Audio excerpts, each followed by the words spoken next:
saya menerjemahkan iman ini harus dimiliki oleh generasi milenial ini. Karena apa? Pertanian dan peternakan ini adalah sunnah Rasul. Generasi muda hari ini, pertanian dan peternakan ini salah satu yang menjanjikan sebenarnya. Karena apa? Sunnah Rasul. Dan sunnah Rasul ini pasti ada kebaikan di dalamnya.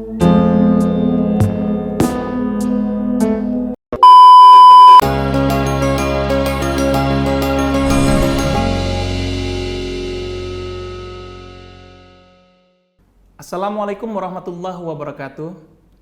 Apa kabar Sobat Agri?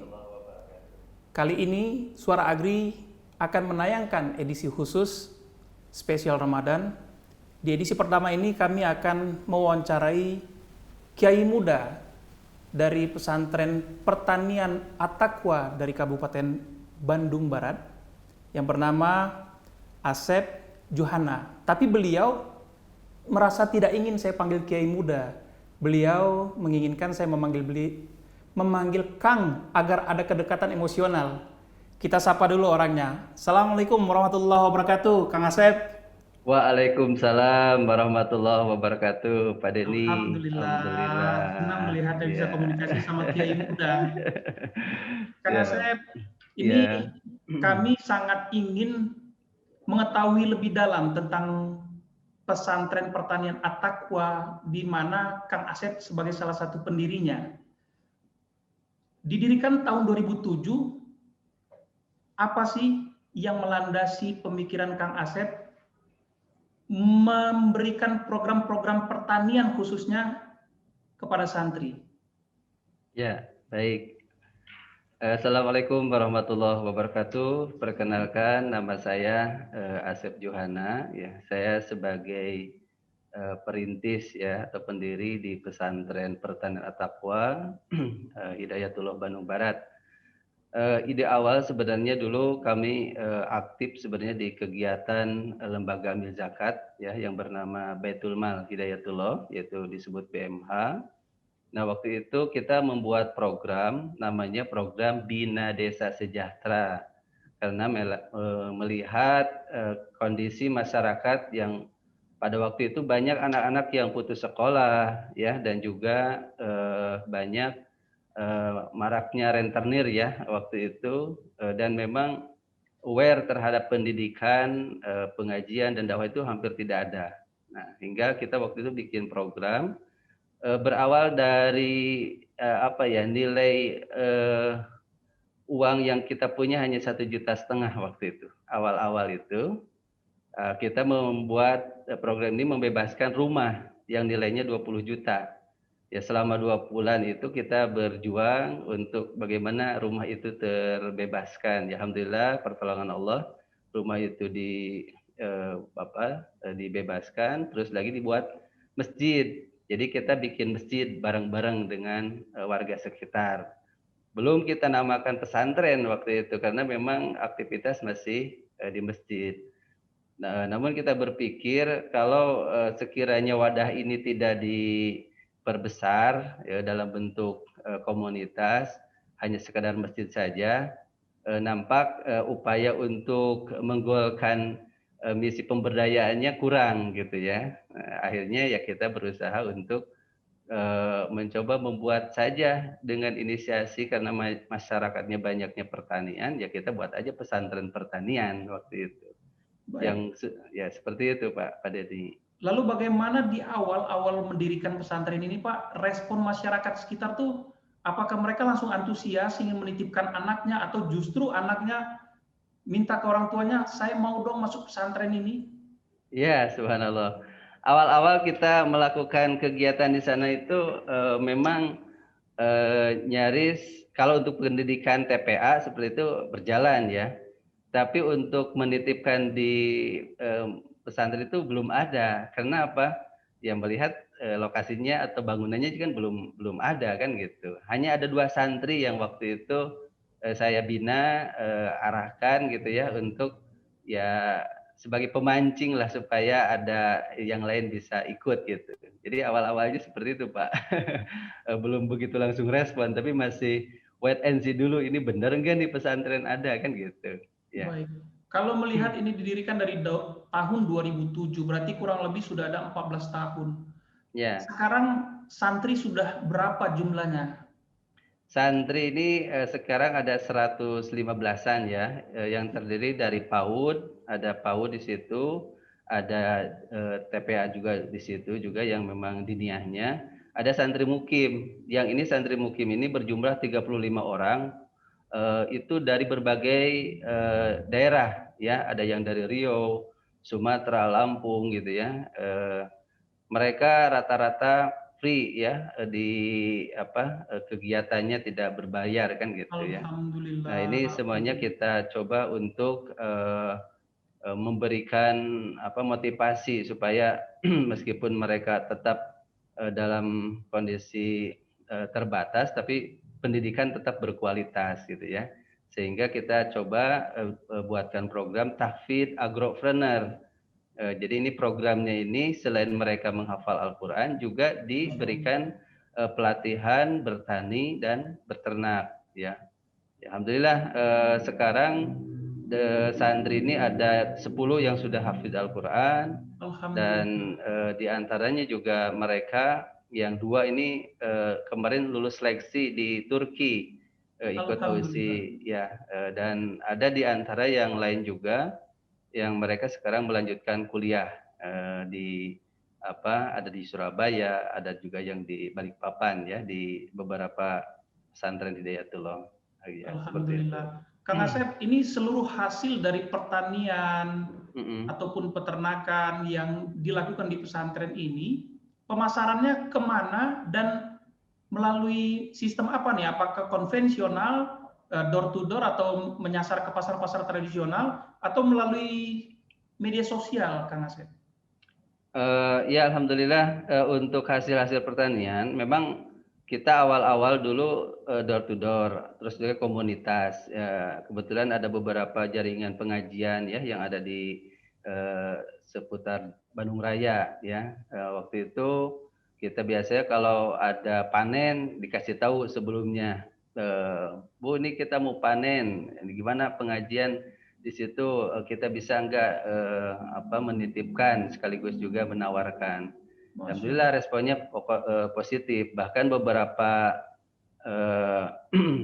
istilahnya komunitas berlangganan rutin gitu ya untuk hasil-hasil pertanian. Begitu juga hasil peternakannya. Ini alhamdulillah selama ini 3 tahun terakhir ini di bidang peternakan ini, selain kita juga mengelola kambing milik sendiri yang ada di pesantren, kita juga bermitra dengan warga. Ada 10 warga yang sekarang kami titipkan kambingnya di mereka ya, sehingga ini juga memberi dampak positif buat warga sekitar yang hanya sebagai buruh tani, kadang-kadang penghasilannya nggak seberapa gitu ya. Setelah kita coba berikan untuk memelihara kambing ini, luar biasa, mereka ada penghasilan tambahan ya.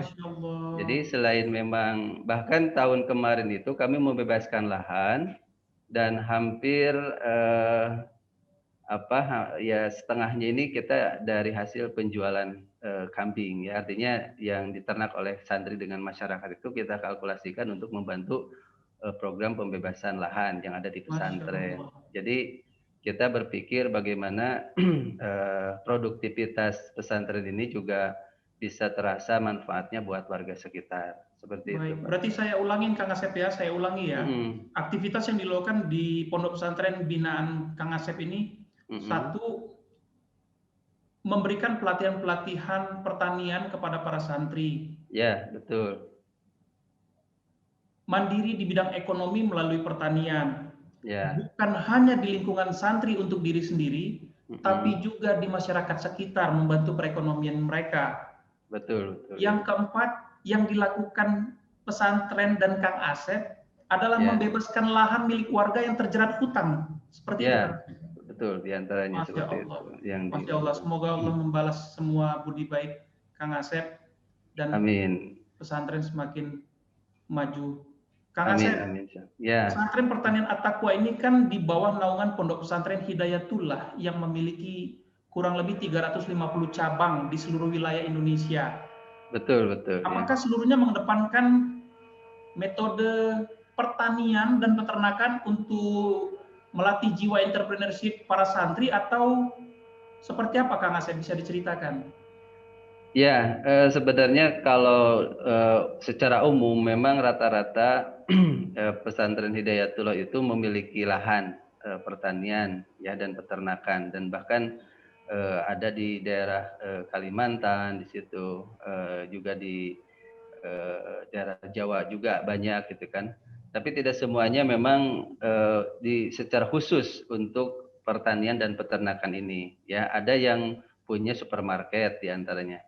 Tapi sekarang ini dengan era pandemi ya, dan juga memang kemarin kita mencoba untuk berupaya menjadikan ketahanan pangan di pesantren. Ini hampir seluruh Indonesia ini sekarang melakukan pertanian ini ya, melakukan pertanian ini karena ya tadi kita mengantisipasi bagaimana krisis pangan ini ya. Alhamdulillah semua sekarang seluruh Indonesia, bahkan ada pertanian yang sifatnya konvensional, ada juga yang modern ya dengan hidroponik ya. Alhamdulillah salah satunya At-Taqwa ini waktu itu kami hanya kebetulan saya suka nulis-nulis ya di media PR ya, Pikiran Rakyat. Waktu itu ya saya mencoba membuat opini-opini, ternyata direspon sama pimpinan BI. Kang, mau nggak ini kita buatkan hidroponik gitu ya. Buat 3 tahun yang lalu itu. Akhirnya ya dengan senang hati saya bilang kalau mau dikasih ya diterima. Ya alhamdulillah kami dibangunkan saung hidroponik ya di pesantren ini oleh BI, dan inspirasi dari At-Taqwa ini diduplikasi oleh pesantren Depok. Di Depok juga Hidayatul Depok bikin hidroponik lagi yang lebih besar daripada di At-Taqwa gitu ya. Dan alhamdulillah kami juga bersyukur karena sekarang menjadi salah satu binaan BI juga dalam proses ekonomi pesantren ini gitu ya. Seperti itu. Alhamdulillahirobbilalamin. Saya browsing-browsing, ada bocoran katanya Kang Asep dan teman-teman di pesantren At-Taqwa membuat program itu per 3 tahun katanya, program plan pertanian dan peternakan itu per 3 tahun. Benar atau gimana itu Kang Asep? Saya untuk mengkonfirmasi dulu ini sama Kang Asep langsung. Ya, sebenarnya gini Pak, kita kan jenjang pendidikan anak itu kan rata-rata untuk direncanakan kita mau bikin sekolah SMK, ya. Kalau SMK itu kan per 3 tahun kan gitu. Jadi kita sebagai bentuk perintisan itu membuat program 3 tahun kan gitu. Nah, selama program 3 tahun ini kan ya tadi target kita itu pengen punya sekolah formal juga yang memang punya basis di pertanian ini gitu kan, seperti itu Pak. Baik. Nah, kemudian pesantren At-Taqwa juga membuat koperasi. Anggotanya siapa itu Kang Asep? Terus apakah koperasi ini sirkulasinya berjalan bagus atau perlu perbaikan lagi Kang Asep? Ya, alhamdulillah kami ini ada komunitas pengajian ibu-ibu ya. Dan kita kemarin tahun 2019-2020 itu bikin namanya program Sekolah Ibu Hebat. Program Sekolah Ibu Hebat ini diharapkan sebagai ya yang disupport juga oleh BMH, Lembaga Amil Zakat yang bermitra dengan pesantren, ingin mencoba menguatkan dari ibu-ibu yang apa ya istilahnya UKM ya, UKM. Nah, kami himpun ibu-ibu itu bukan hanya dirubah secara mindsetnya, diberikan pembelajaran selama setahun, diberikan modal. Nah, sekarang itu modal itu ditampung di koperasi gitu ya. Ya, kita jadi rintis koperasi. Jadi koperasi ini dari program Sekolah Ibu Hebat ini punya dua koperasi. Ada koperasi Wiraberi dan ada koperasi Bina Insan Sejahtera. Yang Bina Insan Sejahtera ini adalah bentukan dari pesantren ini gitu ya. Yang anggotanya itu tadi ibu-ibu majelis taklim yang diinisiasi untuk program Sekolah Ibu Hebat, seperti itu Pak. Dan alhamdulillah berjalan ini kegiatannya, walaupun anggotanya masih sekitar 33 orang, baru legalitasnya kemarin sudah keluar di dinas koperasi, ya sudah ada payung hukumnya di situ. Ya kita memang masih banyak belajar Pak, ini terutama tentang perkoperasian ini, ibu-ibu kan masih ya tahunya cuman pinjam saja kan gitu ya. Ini ini Eh, ini sungguh menarik. ya, Bapak-bapak petani di sekitar pesantren dilibatkan, ya, anak-anaknya masuk menjadi santri. Sementara betul, ibu-ibunya pun dilibatkan. Luar biasa ini strategi betul, seperti ini, Pak. Selain ya, mendidik ajaran agama juga membangkitkan gairah bekerja untuk menghasilkan perekonomian yang lebih baik bagi mereka, terutama betul, betul, lingkungan ya, kecil rumah tangga, Pak ya. ya, Nah, betul, ya, dari pesantren At-Taqwa ini saya melihat ada slogan, masa ya, lalu milik orang tua, masa ya, depan milik anak muda. Itu ya, motivasi membuat slogan itu apa? Dan ya, apakah target dari slogan itu anak muda, Pak? ya. Ya gini Pak, istilahnya kita kan melihat zaman sekarang itu terus berubah ya. Dan sekarang itu eranya era milenial gitu ya. Dan era milenial ini harus ditangkap sebagai masa depan anak bangsa gitu ya. Sehingga biarkan masa lalu itu sudah berlalu ya, istilahnya itu sudah pemikirannya pemikiran orang tua ya sudah gitu. Tapi ke depan itu kita harus berubah, mindsetnya harus berubah, sikapnya harus berubah, karakternya harus berubah. Apalagi di era-era sekarang itu, ini sebenarnya kan kalau saya lihat di data ini bahwa ini eranya era milenial ini sekarang kan gitu ke depan ini. Jadi generasi muda ini harus ini adalah momennya nih untuk kita mengambil kesempatan ya, membuktikan karya kita sebagai anak muda ini harus ambil ini gitu ya. Dulu kan terkesan pertanian ini orang tua gitu ya yang ngurus itu kan bahkan ini. Nah sekarang ini alhamdulillah saya punya komunitas di Bandung ini gitu kan bahkan sudah menjadi pengusaha-pengusaha sukses di usia-usia muda gitu ya di Amin, pertanian ini alhamdulillah, gitu ya. alhamdulillah. Jadi seperti itu makanya inspirasi dan motivasi untuk generasi muda ke depan itu bahwa jadi petani itu hebat gitu. Jadi masa depan ini milik pemuda, orang Baik, muda. Kang Asep, ini Ya, kan di pesantren ini ada pertanian, ada ya, peternakan. Lalu ya, bagaimana mengintegrasikan antara pertanian dengan peternakan ini, Kang Asep? ya. Eh, Sebenarnya tidak lepas dari pertanian dan peternakan ini satu ekosistem ya, karena pertanian ini butuh pupuk Pak, ya, Baik. butuh pupuk.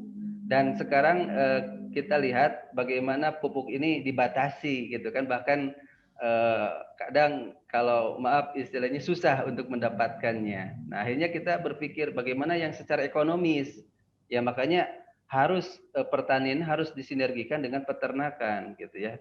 Dari kotoran kambing bisa masuk ke kebun, dari kebun juga bisa masuk ke kandang juga kan gitu, Benar. rumputnya. Nah, sehingga ekosistem ini kita bangun diintegrasikan, ini menjadi model. Bahkan kita sudah menyiapkan juga kolam ikan. Jadi nanti kita pengen pertanian, peternakan ini bukan hanya kambing, tapi ada ikan Ikan, juga budidaya gitu ikan. ya budidaya ikan. Sehingga saya pernah ke Joglotani ya, ke Jogja. Di situ ada satu komunitas Pateo namanya ya. Kebetulan waktu itu saya dengan teman ini ada 3 orang diberikan kesempatan untuk bersilaturahim ke beliau. Ini berhasil mengkombinasikan pertanian, peternakan ini, bahkan penghasilannya itu hariannya ada, Oh, mingguannya ada, bulanannya ada, tahunannya Masya ada. Allah. Nah seperti itu. Nah saya pikir ini bagaimana kita buat pola ekosistem ini terintegrasi gitu ya, pertanian, peternakan ini, karena semuanya saling berkaitan dan insya Allah itu ekonomi sekali ya. Kita sudah mencoba kemarin itu dengan pertanian dan peternakan ini pupuknya ini tidak harus beli, sudah ada yang punya kita, langsung diinikan saja kan gitu. Seperti itu Masya Pak. Allah. Jadi ya, Sungguh inovatif, Kang Asep, sungguh ya, inovatif. Eh, Lalu ada waktu-waktu tertentukah, misalkan butuh berapa lama untuk panen sayur atau panen dari peternakan, atau tidak pakai musim panen gitu Pak, setiap hari bisa dipanen? ya. Sebenarnya tadi ada beberapa pola ya. Tadi saya sampaikan bahwa penghasilan ini bisa harian, bisa mingguan, bisa bulanan, bisa tahunan. Duh, Hariannya ini kita menanam labu siam. Nah, labu siam ini itu hasilnya itu bisa 1 hari sekali. Itu labu siam. Dan labu siam ini kita sudah olah menjadi bolu bolu bolu lejet istilahnya. Ada dodol lejet, ada bolu lejet. Nah, apa ini itu Kang? Apa itu bulu lenyeng itu Kang? Semacam brownies, ya artinya bolu, tapi berbahan baku dari labu, dari lejet siam. Ya, jadi itu bisa kita dapatkan harian selain dari apa namanya hasil buahnya juga bisa dari kue. Jadi kita buat kue Pak di labu siam ini kita buatkan jadi bolu ya kan Itu mungkin kenal ya. itu pemasarannya bagaimana Pak? Masih di kawasan Bandung Barat kah atau sudah masuk kota Bandung atau udah seluruh Indonesia?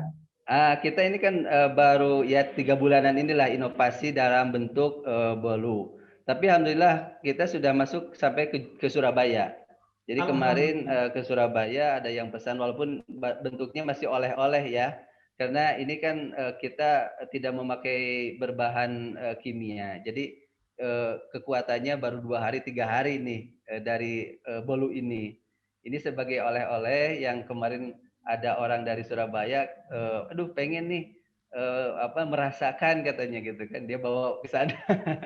Dan ini di Jakarta sudah kemarin karena kita komunitas ini se-Indonesia ya memang harapannya nanti ke depan kita punya brand tersendiri nih untuk di Atakwa ini dari hasil apa namanya pertanian ini diinovasi gitu. Jadi nah untuk bulanannya gitu kan memang secara ini kan pertanian ini sekitar 2 bulan ya. Kalau kita nanam buncis itu 55 hari kan gitu. Nah, untuk peternakannya, peternakan itu bisa juga bulanan ketika ada yang akikah. Ya, akikah ini kita sudah bentuk sekarang namanya Akikah El Shifa ya di Bandung. Ini nanti ya alhamdulillah walaupun belum semuanya dari kami apa namanya, tapi sudah mulai ada wadah pemasaran untuk akikah. Dan untuk tahunannya jelas Idul Kurban gitu ya. Jadi emang ini harapannya walaupun ini konsep ini atau ini belum berjalan secara maksimal ya baru kita tadi jalankan secara ya mungkin karena kita tidak punya modal yang besar gitu ya sehingga ya kita ya sedikit-sedikit lah yang penting berjalan kan gitu tapi Masya Allah, ke ada depan ini program, Masya Allah, ya ada program harian, ada program ya mingguan, ada ya program bulanan, sampai ya tahunan sudah dipikirkan semua oleh Kang ya Asep dan teman-teman di pesantren At-Taqwa. ya Kang Asep, ini ya selama bulan Ramadan, jika ya kita bicara bulan Ramadan, ya selama bulan Ramadan ini apakah aktivitas pertanian dan peternakan di pesantren yang Kang Asep kelola, apakah porsinya sama saja seperti bulan-bulan lain yang saat bukan bulan puasa? Ya, sebenarnya kalau untuk porsi mungkin agak berbeda ya, karena di bulan Ramadan ini kita ada beberapa penguatan di sisi pembelajaran tahfidz Al-Qur'an. Nilainya daurah ya, sistemnya daurah gitu ya. Jadi santri kita targetkan bagaimana hafalannya lebih masif lagi di bulan Ramadan ini.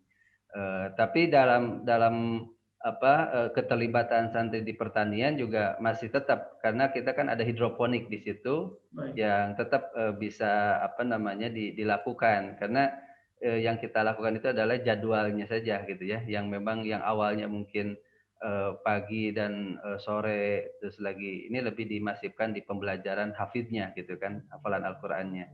Jadi agak Baik, sedikit berubah dari sisi polanya tapi secara eksistensinya tetap sama gitu ya, tetap kita melakukan itu. baik Kang Asep. Kang Asep, mohon sedikit tausiahnya untuk generasi milenial guna Ya, membangkitkan semangat bagi mereka untuk semakin giat mempelajari ilmu Islam dan pertanian, peternakan, paling tidak mereka berimbang lah mempelajari ya, ilmu agamanya bertambah, terus ada sisi juga, oke, sekarang ini di mana-mana lagi ada kesulitan pekerjaan, ada orang yang tidak menerima lowongan pekerjaan, tidak membuka lowongan pekerjaan, di mana ada orang juga kena PHK. Banyak orang yang sedikit bisa kita bilang kalau bahasa anak gaul sekarang itu galau gitu kan. Ya. Galau. Nah, ini menjadi menarik ketika ada Kang Asep di sini memberikan tausiah yang mungkin bisa menenangkan hati mereka gitu, mengembalikan pola pikirnya untuk di track yang benar. Kami kasih Ya. waktu 7 menit Kang Asep, persilakan, kami persilakan. Baik. Bismillahirrahmanirrahim. Assalamualaikum warahmatullahi wabarakatuh. Waalaikumsalam. Alhamdulillahilladzi arsala rasulahu bil huda wa dinil haq liyudhhirahu ala dini kullih wa kafa billahi syahida. Subhanallah walhamdulillah wa la ilaha illallah wallahu akbar wa la haula wa la quwata illa billah. Sahabat Sari Agri ya, ini yang sama-sama mengharap ridho Allah Subhanahu wa taala. Untuk para generasi muda milenial, kita menyaksikan dan melihat data sekarang hampir 2 juta peningkatan pengangguran ya, yang memang di era pandemi ini luar biasa. Kita harus dituntut untuk melakukan inovasi-inovasi, kreativitas dan sebagainya. Nah, sebagai orang yang beriman tentu kita tidak perlu galau, Pak. Ya, karena semuanya ini sudah menjadi skenario Allah. Tentu dengan adanya kasus atau adanya kejadian ini pasti ada hikmah di balik itu, ya, untuk menguji seseorang, ya. Sebagaimana kita ketahui bahwa Allah tidak akan menguji suatu kaum kecuali kaum itu sendiri akan diberikan tambah-tambah hikmah di situ, ya. Dan kita harus berpikir dan sekaligus juga merubah mindset kita. Allahu yughayyiru ma biqaumin hatta yughayyiru ma bi anfusihim. Ya, ini innallaha yughayyiru ma biqaumin ini adalah suatu penguatan.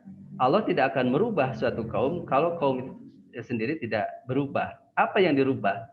Yang harus dirubah itu adalah mindsetnya, pemikirannya. Nah, saya mencoba untuk menginternalisasi tentang kata iman, Pak. Ya, ini Pak Denny, iman ini terdiri dari 4 huruf, I, M, A, N. Ya, nah, I-nya apa? I-nya ini adalah inspirasi. Nah, makanya kita melihat bagaimana Rasulullah dengan para sahabatnya ini selalu dia mempunyai pemikiran-pemikiran atau inspirasi-inspirasi yang positif, yang bagus. Makanya saya di sana membuat saung, Pak, namanya saung inspirasi. Ya, kenapa? Karena dengan inspirasi ini, dengan kita bersilaturahmi, membaca buku, membaca sejarah, gitu ya, bertanya kepada apa istilahnya para ulama dan sebagainya, ini menjadi tambahan motivasi. Nah, makanya yang pertama adalah inspirasi, yang kedua adalah motivasi. Kalau kita sudah punya inspirasi, berpikir positif dan bergerak, maka akan timbul motivasi. Makanya dibuatlah kita beberapa perencanaan, ya istilahnya. Kita bayangkan setahun 2 tahun yang akan datang, kita itu akan seperti apa, akan jadi apa. Nah, tentu untuk generasi muda motivasi ini harus kita pupuk terus, ya. Karena tidak mungkin kita akan menjadi seorang yang pemenang atau ini kalau kita mentalnya mental pecundang.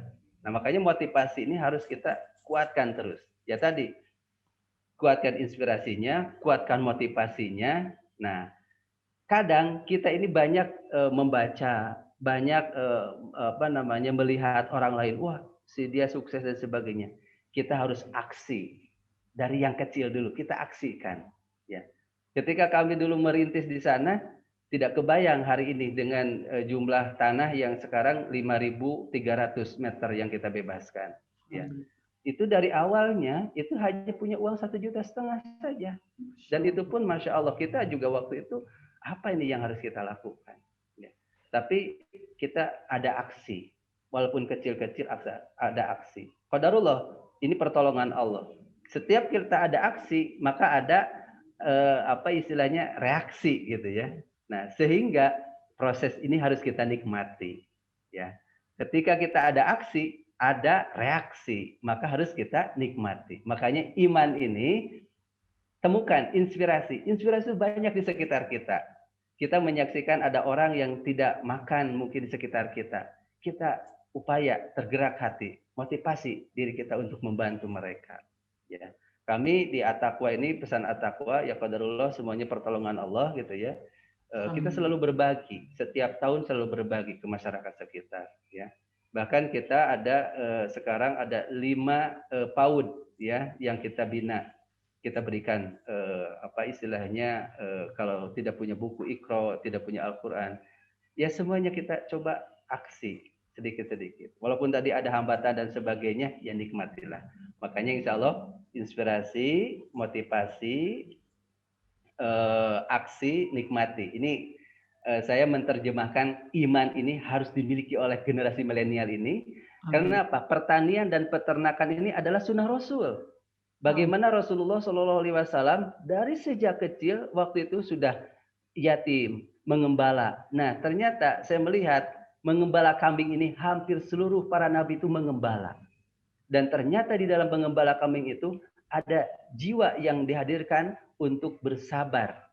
Nah, sehingga bagaimana kita bersabar? Rasulullah sebelum dia jadi pemimpin, dia pertama prosesnya yatim dulu. Yang kedua mengembala, yang ketiga berdagang. Jadi memang kalau kita melihat ini semuanya perjalanan Rasulullah ini adalah penuh inspirasi, ya. Sehingga ketika dia berkhadijah itu sudah siap. Generasi muda hari ini pertanian dan peternakan ini salah satu yang menjanjikan sebenarnya. Kenapa? Sunnah Rasul, dan sunnah Rasul ini pasti ada kebaikan di dalamnya. Sehingga kita berusaha apapun sebenarnya, bukan hanya di dunia yang kita lakukan ini salah satu contoh saja, bahwa kami sempat ketemu dengan guru kami di Al-Ittifaq ya, Kiai Fuad gitu ya. Beliau ini adalah sebagai guru kami karena saya selalu berkomunikasi dengan beliau, dan salah satu pesantren pertanian juga sebenarnya dulu awal-awal kami sempat berdiskusi dengan beliau. Itu beliau berhasil sekarang menjadi pesantren yang terbaik dan menjadi percontohan. Kenapa? Karena dia punya motivasi bagaimana masyarakat yang ada di sekitarnya ini bisa terberdayakan, tercerahkan. Ya. Makanya kita sebagai generasi milenial ya, yang hari ini kita punya kesempatan dan peluang untuk merubah keadaan ini dengan potensi yang kita miliki, ayo kita sama-sama berjuang bersama, saling mendoakan, saling bersinergi, berkolaborasi. Iman ini harus kita tanamkan di dalam diri kita menjadi karakter yang harus kita lakukan. Demikian barangkali yang bisa kami sampaikan. Mohon maaf atas segala kekurangan. Wabil taufiq wal hidayah wal inayah. Assalamualaikum warahmatullahi wabarakatuh. Waalaikumsalam warahmatullahi wabarakatuh. Alhamdulillah. Terima kasih Kang Asep. Kita udah dapat pencerahan tentang aktivitas saudara-saudara yang ada di pesantren At-Taqwa, terutama kegiatan pertanian dan peternakan, serta kegiatan-kegiatan yang membangkitkan perekonomian, bahkan bukan untuk diri sendiri, tapi warga sekitar juga. Dan sekali lagi terima kasih atas tausiahnya, yang tentu insya Allah semoga bisa mencerahkan kami semua, bukan hanya milenial, tapi seluruh pemirsa Sari Agri. Amin. Terima kasih atas waktunya. Semoga di lain waktu kita bisa berkomunikasi lagi dan bersilaturahmi. Kalau teman-teman dari pesantren At-Taqwa main ke Jakarta, jangan sungkan berhubungan dengan kami. Siapa tahu kita bisa ketemu-ketemu Kang Asep. Insyaallah, insyaallah. Demikian, terima kasih, titip salam untuk keluarga kita di pesantren At-Taqwa. Semoga Allah selalu menjaga Kang Asep Johana, amin, beserta saudara-saudara di pesantren At-Taqwa, bertambah rezeki, sehat, sukses selalu dan semakin maju. Amin, amin ya Allah ya Rabbal alamin. Amin ya Allah. Terima kasih Kang Asep. Ya, sama-sama Pak Deni. Ya. Assalamualaikum warahmatullahi wabarakatuh. Waalaikumsalam warahmatullahi wabarakatuh. Sobat Agri, baru saja kita mendapat pencerahan dari Kiai Muda, pendiri Pondok Pesantren Pertanian At-Taqwa Bandung Barat yang bernama Asep Johana. Semoga apa yang beliau sampaikan menjadi pembelajaran yang positif buat kita semua. Jaga kesehatan. Semoga di bulan Ramadan ini kita semakin meningkatkan amal ibadah kita. Saya Denny Rahman. Assalamualaikum warahmatullahi wabarakatuh.